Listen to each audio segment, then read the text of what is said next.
Welcome to the Full of Tracy Money I Do commentary. This is Owen Tracy recording. It's 3:52 p.m. That is Central Time, and today is August 22nd.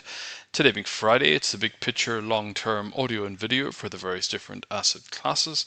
And of course, today was also a big day because Jerome Powell gave some very pleasing news to anyone who has a long position in just about everything. So we now have an answer. Are interest rates going to drop in September? I think if it were 50-50 yesterday, it's more like a 3-1 bet right now, and potentially even better than that. So there's been rejoicing on the stock market, the bond markets, and then the precious metal markets, the crypto markets. One of the only assets that was down was the dollar. And of course, what that also implies is that it's good news for the rest of the world as well.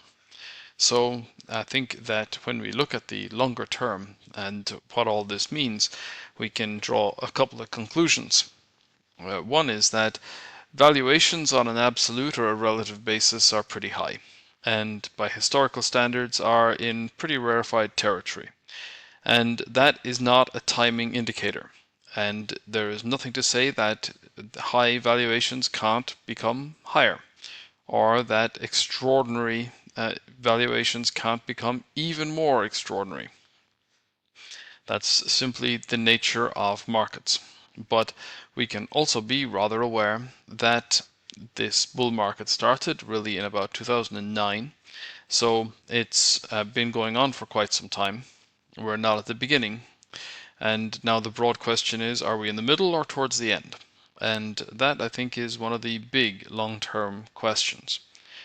Something also that I think is particularly important to pay attention to is that with the potential for interest rates to come down and the balance of payments for the USA improving, now they're still negative, but improving, then this was also a pretty good day for the bond market.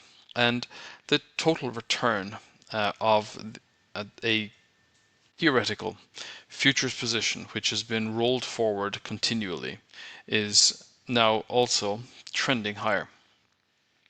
And this is only 5 years. This has been, or was, among the most consistent trends in the world until about 2020. And then it rolled over. And there was incredible angst about whether we were going to have a repeat of the 1970s,